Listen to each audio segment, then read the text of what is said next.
Welcome to the Burning Pallets Podcast, sponsored by Texsource. Here's your host, Ryan Bolin. Hey, what's happening, guys? Ryan Bolin here with Burning Pallets Podcast. We're thankful for M&R hosting us at this trade show in Long Beach, California. The king of all trade shows. I don't know why. I'm going to get off track already, but also to my right is Mike Hoey. And in the center is Nathan with Be Unlimited. Hi. Welcome. Thanks for joining us. It's talk about screen printing. Yeah, thanks for having me. And we'll get your side of the story, but we also want you to kind of understand how we came up in industry as well. Yeah. But so where are you out of? Where's your shop? I mean, how many employees? What kind of equipment you running? Just so the guys out there know. Yeah. Your struggles, your tribulations, your trials and tribulations. Oh, yeah. Just all of it. Man. Oh, yeah, man. I appreciate y'all having me here. So Be Unlimited is a screen printing company out of Fayetteville, Arkansas. We primarily do the Greek and collegiate custom market, but we also have our own retail line, mostly in the SEC. So a lot of those Alabama, Arkansas, Georgia, all Roll those schools. Tide. Tons. Woo pig. So you stay busy Yeah. with those guys. Oh, yeah. You got the woo pig on me. Nice. Yeah, no, it's so Be Unlimited is owned by the owner is Ben Clark, and then another one of his co-owners is Nathan Lott. So both of them, Ben had started Be Unlimited, and he used to be a contract out, and then he decided in 2013 to get his own equipment. And on that, he purchased a Sportsman 10 color Sprint 2000. Just one. Okay. Yeah. So he bought that, and then he got he had a manual, and I was actually I was working at a contract screen printing company with him, and it gotten to the point where I was just like, okay, well, this is just it's not just contract, but I was doing contract printing, and I was ready to move on. Yeah. And I've known Ben Clark for many, many years, and he had all this equipment, and I wanted an opportunity to actually lead something. So when I went in there, Ben, when we did contract printing with him, we always did just 100% plastisol with them, and Ben wanted to go into the water-based printing market. And we have another our art director, Ben Strawn. Like, that was a real big passion that he had, and I had zero experience with water-based printing at the time. So I came in and got real close with a bunch of people at M&R, another supplier we work with, GSG, and started just digging in. And there was a lot of hard time with that when we first started out. The water-based. Yeah, okay. many different water-based companies that we tried out with. We tried Rutland, we tried Magna before they remixed. We did so many different ones. Matsui, tried a little bit of Matsui. As time went along, we started getting a little bit better at it, and then I made my first appearance at this show. I think it was 2014 is whenever I first came here. I had no idea, and I had been in screen printing already for several years before that, but to come in here and just see all of this that it has to offer, it's been pretty incredible. So yeah, as time went along, we got better and better at our water-based printing. We actually, in 2018, we opened up our shop and allowed people within the industry to come in and start learning water-based printing. Yeah. It was a pretty cool deal. So you fast forward now, you started in 2013 with Be Unlimited. Yeah. It's 2024. It's only 11 years. You guys have grown a ton in only 10 years, 10 years, 11 years. What'd I say? Yeah. Yeah. That's a lot. So what all do you have? What all equipment is at Be Unlimited? So now at Be Unlimited, we have four automatic traditional screen presses. We've got two of them that are gauntlets. Both of them have a DS 3000 on it. Digital squeegee. We got our first one in 2018, and it was, I think we got number 7 on the print on the line when they first did it. It's a prototype, pretty much. Oh yeah, it's running great to this day. When we first got into it, they wanted us to get one in our shop. We worked with them mostly because we had water-based printing experience, especially with the high solids. Because almost anybody can get in and start doing the discharge stuff, and it's pretty simple if you learn your times and everything. But when you start getting into the high solids, that's when it starts getting real difficult. But then that was the interest what we had when we started doing these classes, because we wanted people to have a more sustainable printing method, and that's really still our goal. But now, actually, just in 2 years ago now, we actually have a Polaris as well. So we've moved into the market of being able to do traditional plastisol water base, and we got the hybrid printing with the with the DS, and then we actually have the direct to garment with the that's incredible lineup from 2013 to 2024. I'm getting my dates all screwed up, but you guys were outsourcing. Yep. Going from outsourcing to 11 years later, 4 digital squeegees or 2? 2. We got 2 digital squeegees. 2 digital squeegees, 4 autos, and 1 Polaris. Yep. That's a lot. That's crazy. Now, so this offers you can do different stuff with all of this, right? Yeah. So was the demand was sitting in front of you, or did you build it and they came, or what was your approach to growing and adding?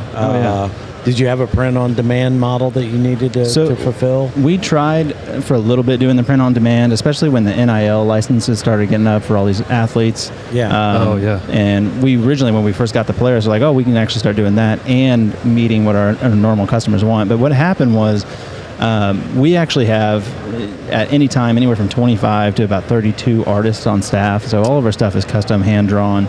But we got to a point where everybody wanted so many different colors, and they wanted this real fancy artwork.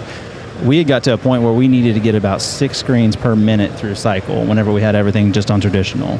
And it was just like, this is impossible, especially with the footprint that we have. I can't get enough equipment in here or the people and make this work, make this even work financially.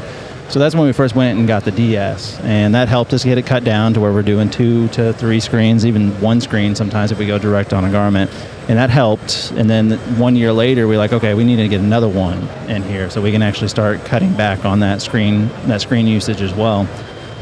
And those were all great. And we actually have an Epson as well, and we got a couple of those and started getting into the being able to not do limited orders, so we could do some more direct to garment, not have to hire up as many artists and actually have as many people on hand. But those Epsons just weren't able to meet the capacity of what we actually had. So when we got the Polaris, it's still a learning curve, and it's been difficult at times, but it's still a wonderful piece of tech. I was telling a few of them in M&R in October alone, we have 2 shifts. So we have a morning shift and an evening shift. It's running about 20 hours a day. It saved us about 3,200 screens just in October alone. Wow! In 1 month. Yeah, in 1 month. Yeah. Wow. It amazes me how this technology just fits right in and just opens up opportunity for companies to expand and to be more efficient with less trying to track down somebody that can run a press. I mean, I'm so blown away. I mean, you guys went from 2013 to 2024, and you have that many pieces of machinery. I mean, that's great.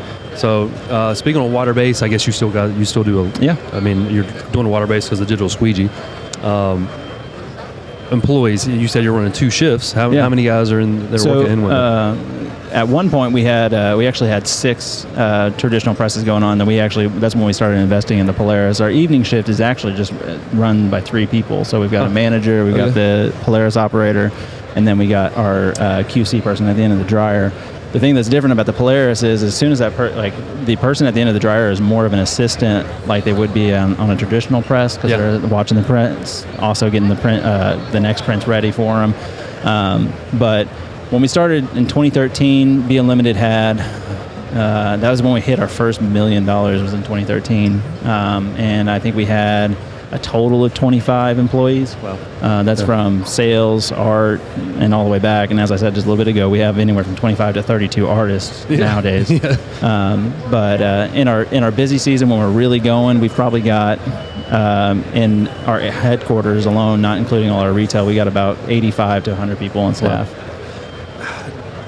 Mike probably has the same question on employees, and you're talking about morale, and we were talking about this with someone else on the podcast, I don't know when, but keeping the morale and employees and everybody engaged and eager. I mean, how have you built a culture there to sustain your employees and to keep the quality up? Because it takes a dedication on both sides of technology and how the employees are maintaining and watching, keeping the ship straight.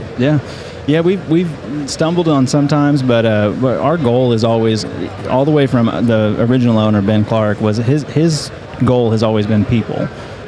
So even whenever I came in not knowing, I knew screen printing, I didn't know water-based, but his main goal was just make sure that you take care of the people, teach people.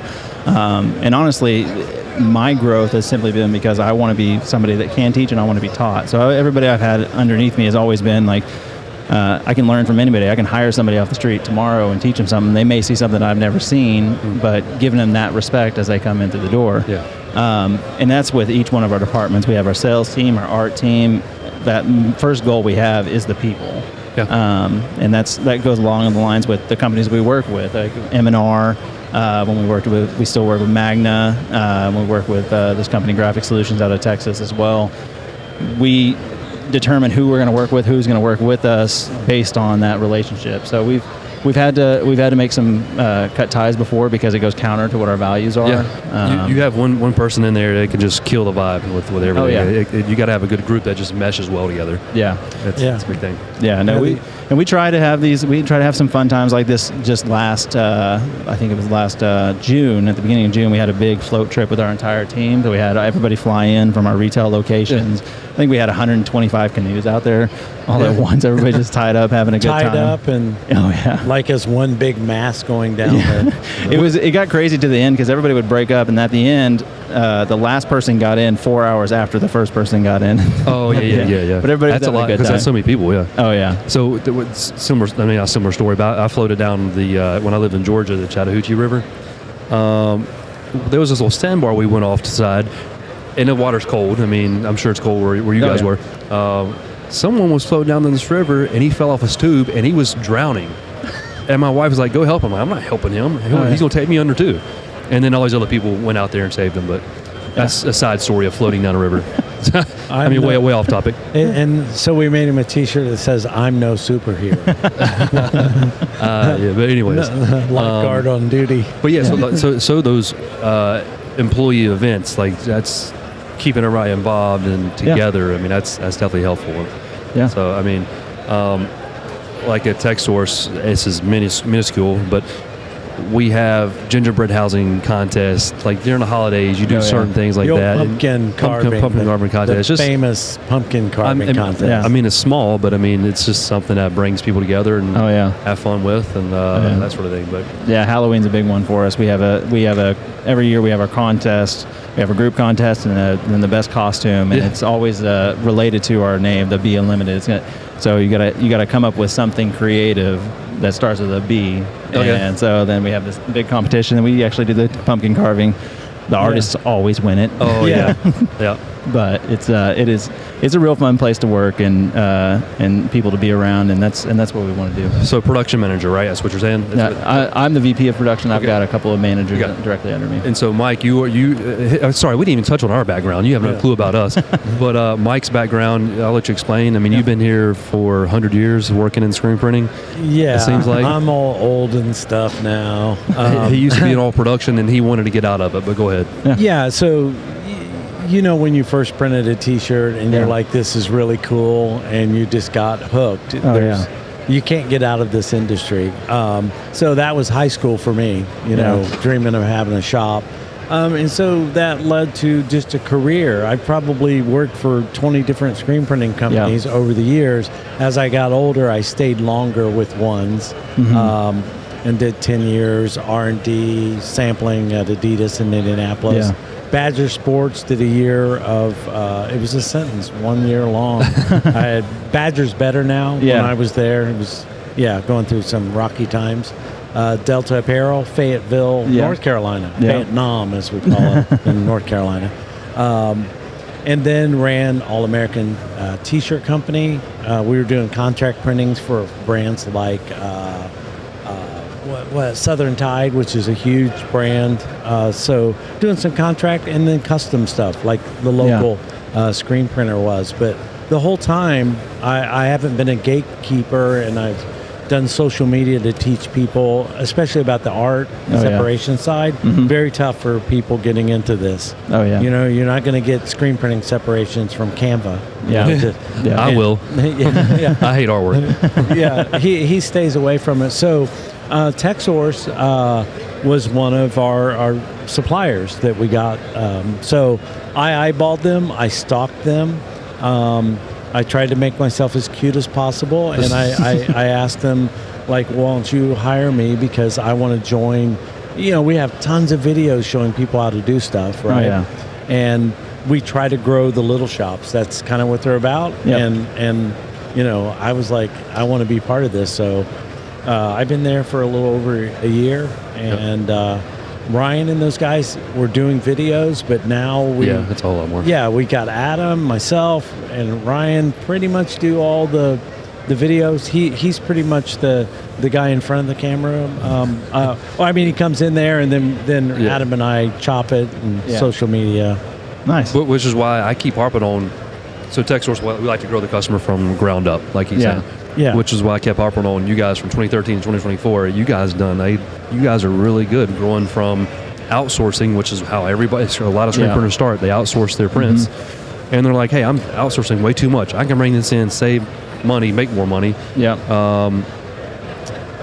And so that's kind of why I was attracted to your model, which you're saying, outsourcing and then moving up. I mean, it was great. So. It takes a lot of guts. It does. It takes a lot of guts to take on that, and vision, and especially that quick. I mean, going into. I mean, I guess I don't know if it's that quick. It's probably not. I mean, that's pretty sizable. Look, like over the years, I've seen companies that were two auto companies for 25 years. Yeah. Because they never wanted to. There was no growth plan. Yeah. There was no. What can we do next? And that's just, and that's all right with some people. Mm-hmm. That's all they want to manage. They don't want to, the bigger the company, the more liability and vision you have to have. Where, the true leaders, they're growing monsters. You guys have grown a monster. Yeah. I mean, you probably walk in there and say, "Holy crap! I don't believe what we got going on up in here." Right? Yeah. Oh yeah. No, there's been a few times I've talked to a few other shops that are even bigger than we are. But the thing we specialize in is so many different orders, so much customization. Is like I was telling one guy out in London, we went and shot his shop, and they do 130,000 piece orders all the time. And I was like, well, I do 75 to 125 different orders per day, and that could be front and back, anywhere from one color to 7, 8, 9 colors. He was like, you keep that. Yeah. But you have the equipment that can pull it off. Yes. Now, how tricky was it to navigate getting stuff into the Polaris, as far as since it can print a different design on every shirt, and a different color, different 50-50, 100% cotton, all of that. Is that getting stuff into the system efficiently? Is that something you had to figure out, or is that something M&R helped you out with? Or so sometimes we take the path of most resistance on ours, actually, because we actually don't even limit our customers onto the garments they can choose and everything. We actually have to do a lot of the background testing of does this garment work? How well the fastness is on it? Is it going to stain?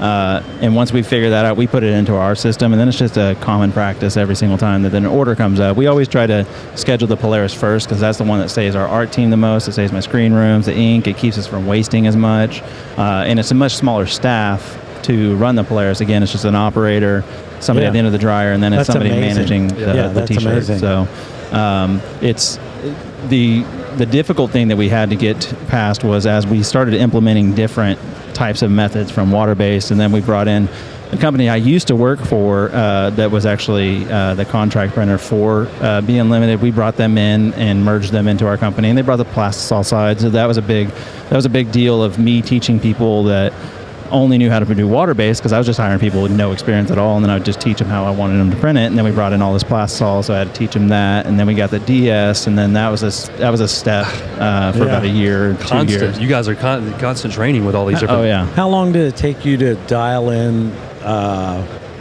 the color on your digital squeegee, where you felt comfortable, I know what I see on my screen is going to come out on this? So for us, it took us a few months, again, because we had number 7 on the line. So you were early adopters. Well, it took us about 6, 7, 8 months on it, and I will say, there is a big learning curve whenever you go from water-based or even just traditional printing to that DS. And a lot of that is actually on the art side of stuff, and I couldn't even pretend to tell you exactly how to do that. That's why I have art directors and stuff and trust them on that. You're another Brian in the world. I hate artwork. I know. I should have learned a long time ago. I wish I knew how to do it. I love it. I just I don't take the time to learn it. No, I don't. Because it takes forever to learn. I mean, he won't. That's why when you said Canva, I was like, that's mine. I'm like, do you want to learn the pen tool? He runs from me. You know, it's not ever going to happen. But that keeps me secure. You know, like I'm the art guy. I have the stuff, right? Yeah. So that helps. It is. But if anybody is moving on to that step in their equipment, it does take it takes a lot of buy-in from the owner. Is going to be a big one because he's investing that much money in it, and he's got to have enough trust and time that it's going to work through some of those hard times at the beginning. Because if somebody's not used to printing water-based, they're going to have to learn to do water-based, then have to learn to do that, and it's going to take a lot of buy-in from the artist.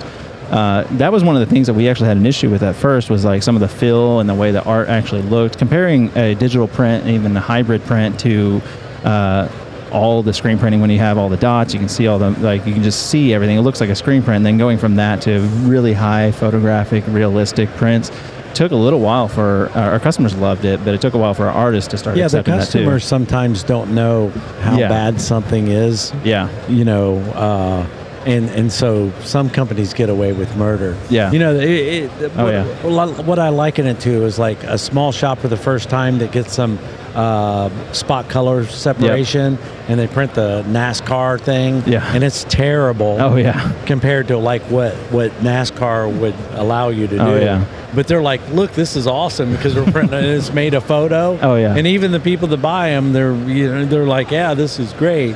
And the difference between that and like what you're doing and what you've achieved, there's a lot of steps in between there. And some people, they're just going to lay down here with well, that's what the steps came out like, you know, and, you know, I'm sorry that Dale Earnhardt looks like he's got a sunburn, but, you know, I mean, you know what I'm talking about, right? For sure, there's a big jump there, for sure. But so you got the 4 autos, the 2 digital squeegees, and the Polaris.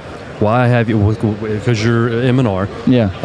Like once you buy M&R, you kind of stay at M&R because I mean it's the most reputable equipment company out there. Yeah. But now the direct to film. Is there any thoughts or movement? I mean, I don't know if you need it because of the Polaris, but So I mean, we haven't personally gotten into a spot where we need that to fulfill the orders that we actually need to. I am looking at all the DTF stuff. I remember last year whenever I came to the show, it was like all anybody was talking about, but all the machines were just, they weren't quite as capable as they are now. Yeah. I like the DTF stuff. I think it looks kind of cool. I'm not really fully there yet with the feel on it.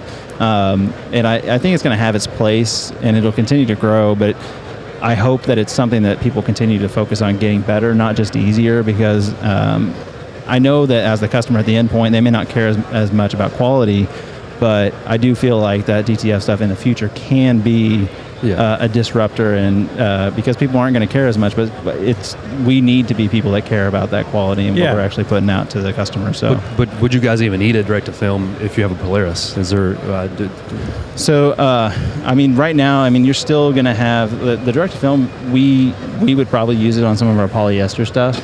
That would really fit a niche. It seems like that's where it's going. Am I right? Yeah. That people are saying, polyester, because you can press it on at such a low temperature. Yeah, and there's some of them that have like the blockers and stuff in them. I know I haven't quite worked through it with Magna just yet, but they have something that we could actually make print some of our stuff on with the DS. So there's in a place that we're at, we could be very creative and use what we have to probably make some direct-to-film stuff without having to invest in some of these direct machines for them. Did you ever, though, picture like your career path being where you are now?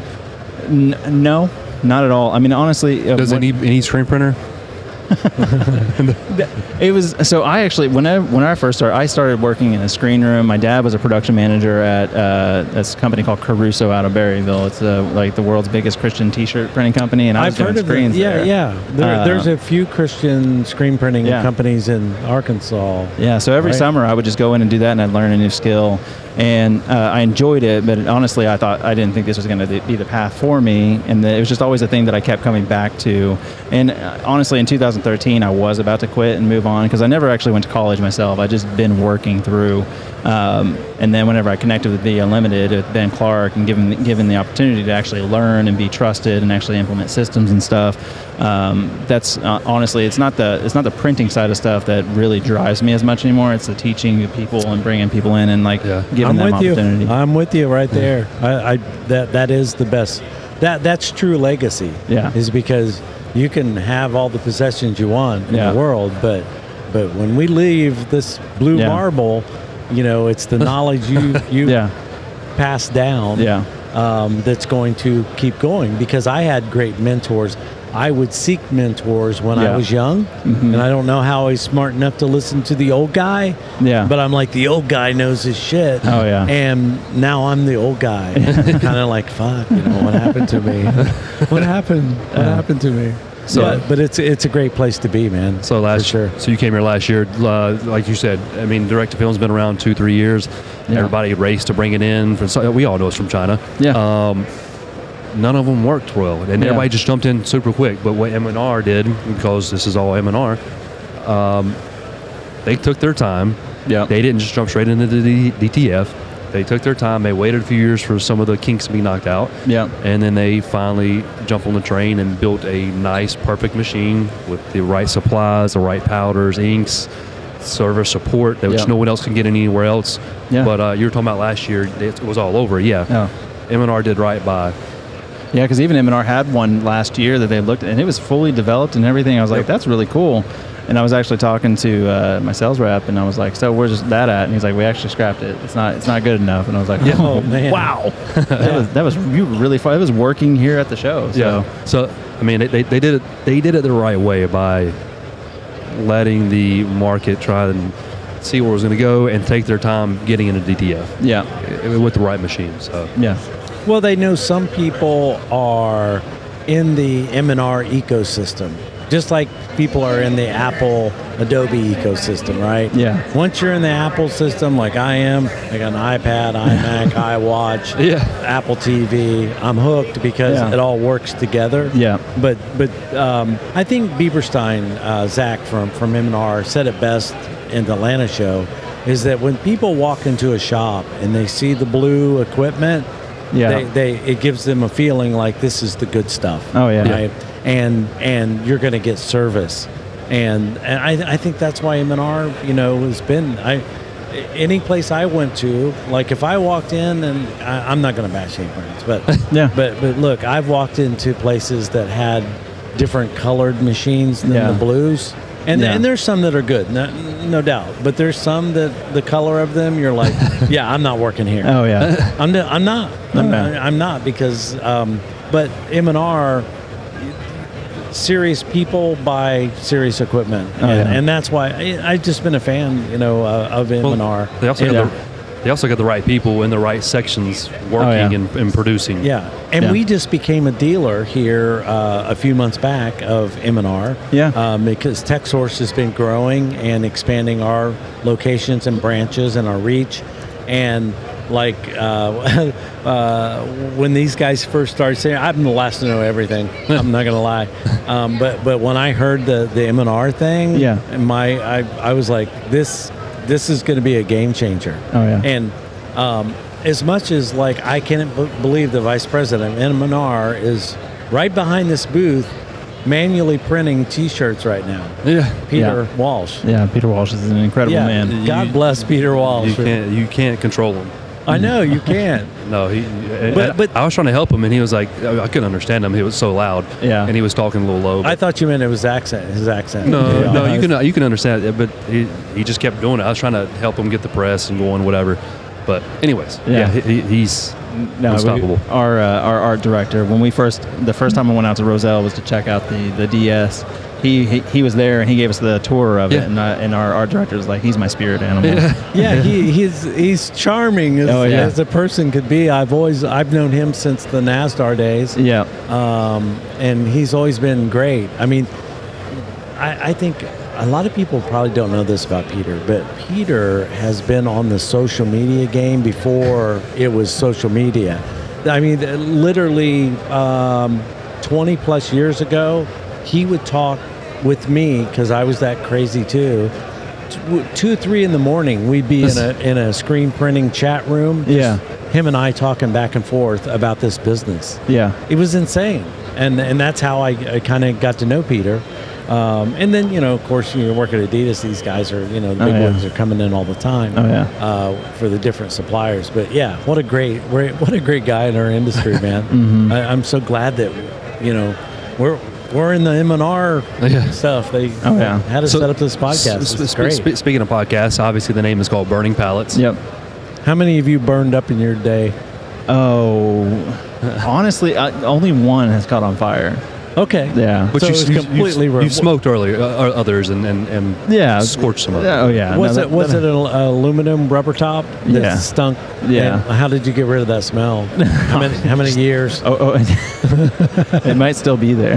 Yeah, no, it's no lie, dude. That is a smell that will not go away. Yeah, for sure. Yeah, no, I wish I had a little video. We had, at one point, we had somebody that was cleaning, we have a little rapid tag. They were cleaning it with mineral spirits, and it didn't have anything, and he was like, I'm going to dry it. So he turned it on. Oh. Every one of them caught on fire. Oh, my Lord.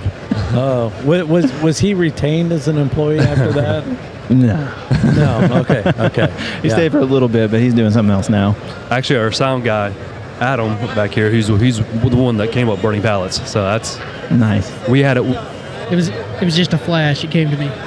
It was a massive list we had. We couldn't decide on a name, and anyways. Yeah, we were AI. We were asking AI what we should call it. Yeah. But yeah, once it took a while for it to stick with me, but I'm like, because printers will get it. Oh, yeah. Yeah. So how long have you guys been doing this? Podcast? Like a year. Okay. Yeah, before we were doing these 30 podcasts, I think we were up to number 22, and a lot of that was like we've gone through so many changes in the expansion of Texsource, you know, the footprint, that's kind of prevented some of them from doing it. But the more we do it, the more. I mean, it's a great platform. I never thought about doing podcasts. That's when Mike came along, and he's the one who kind of pushed it along. And I was like, yeah, hey, you man it, you do it, you put it together. I'll come talk, we'll go back and forth, we'll riff, and it's turned into this at a trade show. His dream. That's awesome. Yeah, I even gave up on my own. I had a personal podcast, Screen Printer Mike podcast, right? And people are like, "Are you gonna do my?" I'm like, "Come over here. I'm doing them like a much better one." But yeah, I like this platform, the podcast platform. And the teaching and helping people, like you said. You get little nuggets, like I guarantee you that I don't care if 25 people watch this. The numbers don't matter to me.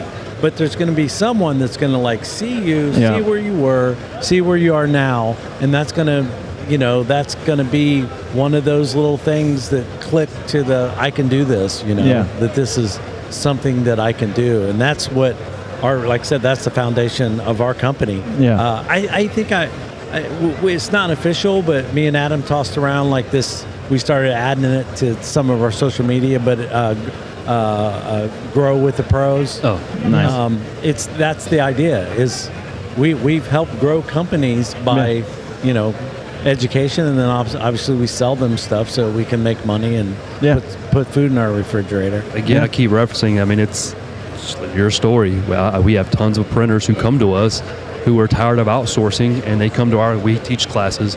They come to our class like, I've been outsourcing forever, and I'm ready to start a business. Yeah. But you guys are a Cinderella story. That's massive. It's definitely Cinderella.